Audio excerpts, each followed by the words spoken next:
नमस्कार मुलांनो, आजच्या भागात आपण श्रीमद भगवद्गीतेतील अध्याय 12 भक्तियोग यातील 4था श्लोक पाहूया.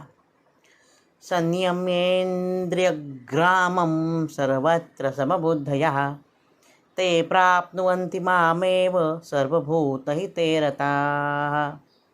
अतिशय सोपा आणि छोटासा श्लोक आहे हा. आता याच्यामधील आपण उच्चार बघूया. संयम्येन्द्रियग्रामम, ग्रामममध्ये मचा उच्चार करायचा आहे.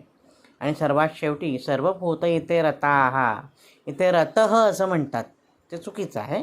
रताहा, ताचा विसर्ग आपल्याला इथे दाखवायचा आहे. सर्वभूत इथे रताहा.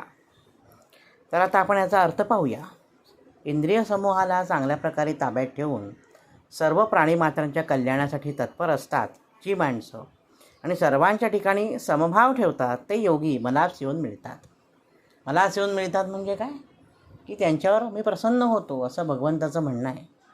मग आता इथे आपण सोप्या शब्दात आपल्या रोजच्या व्यवहारामध्ये ही जी गीता आपण शिकतो आहे ती रोजच्या व्यवहारात कशी अंमलात आणायची, तर आपल्याला नाथांची गोष्ट माहिती असेलच. नाथांनी काय केलं होतं की गाढव तहानेने व्याकुळ झालं होतं. त्या गाढवाच्या मुखात त्यांनी गंगा ओतली. सर्व लोकांनी अतिशय वाईट टाकलं त्यांना आणि त्यांची निर्भत्सना केली की अरे, खूप बोल लावले की असं गंगेचं पाणी कोणी गाढवाच्या मुखात टाकतं का. नाथ काय म्हणाले की जे तुम्हाला जशी तहान लागते तशीच गाढवालाही तहान लागते. ते गाढव प्राण सोडण्याच्या परिस्थितीत होतं, म्हणून त्याची तहान भागवण्यासाठी मी गंगाजल त्याच्या मुखामध्ये टाकली. एवढी भूतदया, म्हणून म्हटलं आहे की सर्व भूतही ते रतः, भूतमात्रांवर म्हणजे प्राणीमात्रांवर प्रेम करा असा संदेश आपल्याला भगवद्गीता देते.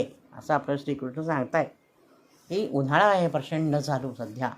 त्या उन्हाळ्यामध्ये तुम्ही एखाद्या छोट्या वाटीमध्ये जर पाणी ठेवलं तर जाता येता जे पक्षी असतात, आकाशातनं उडणारे पाखरं असतात, त्यांना ते पाणी पिऊन शांतता लाभेल. म्हणून मुलांना तुम्ही पाणी ठेवा आपल्या गच्चीत, आपल्या गॅलरीमध्ये.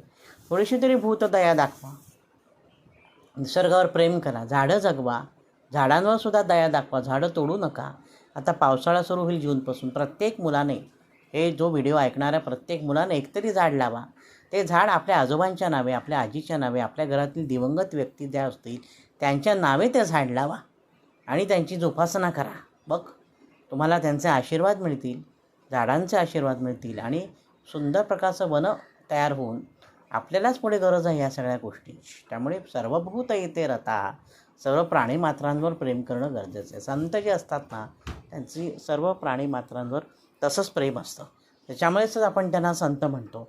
आपण सुद्धा सर्व प्राणीमात्रांवर असंच प्रेम करायचा प्रयत्न केला तर आपल्यालाही देवाचा आशीर्वाद प्राप्त होतो असं आपल्याला श्रीकृष्ण सांगतो आहे. पुन्हा ते म्हणतात, इंद्रियग्रामं संयम्य सर्वत्र समबुद्धयः, मी सर्वांच्या ठिकाणी समान भाव. हा उच्च आहे, हा नीच आहे, हाही भेदाभेदी मानसिकता मुलांना तुम्ही काढून टाकली पाहिजे. तुम्हाला माहिती आहे विठ्ठलाचं चरण, त्याला समचरण म्हणतात.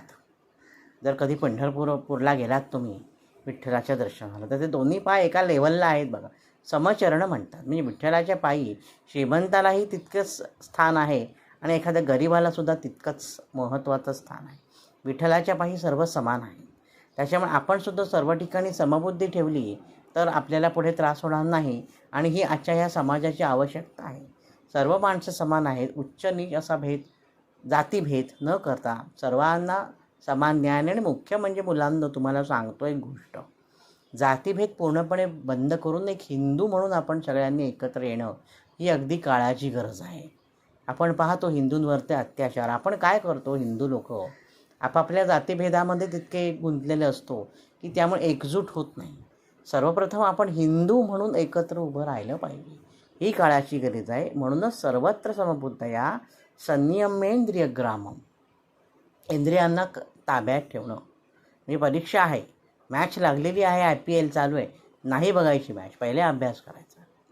तुम्ही एखाद्या डान्सची प्रॅक्टिस करताय, तुम्ही ड्रॉइंग करताय, तुम्ही काही छानपैकी क्रिकेट खेळायला गेलेला आहात, फुटबॉल प्लेयर आहात, तो तुमचा भगवंत आहे, ते तुम्ही चांगल्या पद्धतीने केलं पाहिजे. आणि तुम्हाला तिथून बाजूला करणारी बरीच प्रलोभनं आजकाल आपल्याला दिसतात. नको ते रील्स असतात. 90% रील्स हे फालतू असतात, 10% रील्स फक्त इन्फॉर्मेटिव्ह असतात. बाकी त्या रील्सना काय अर्थ नसतो.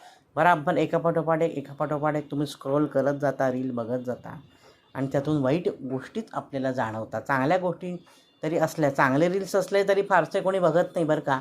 आता माझे व्हिडिओ फारसे कोणी बघणार नाही, कारण मी काहीतरी चांगलं सांगतो आहे समाजासाठी, मुलांसाठी. त्याच्याऐवजी कोंबडी कबूतर, कोंबडी पळाली वगैरे ही जी गाणी जर लावली तर ती त्याला जास्ती व्ह्यूज असतात, कारण तेच लोकांना आवडतं. पण एखादं पोटतिडकीने कोणी कळकळीने काही चांगलं सांगत असेल तर ते आताच्या समाजाला पटत नाही, रुचत नाही.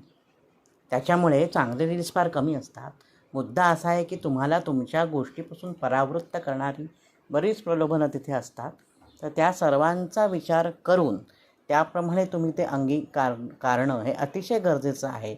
आणि तसं तुम्ही जर अंगीकारलं तर तुम्हाला तुमच्या क्षेत्रामध्ये यश मिळेल, हेही तितकंच महत्त्वाचं आहे.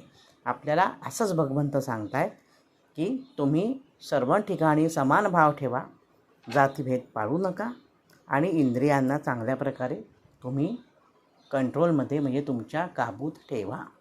तर आता हा श्लोक मी पुन्हा म्हणतो आणि मग थांबतो. संयम्येन्द्रियग्रामं सर्वत्र समबुद्धया त्रे प्राप्नुवन्ति मामेव सर्वभूतैते रताः. श्रीकृष्णार्पणमस्तु. शुभं भवतु.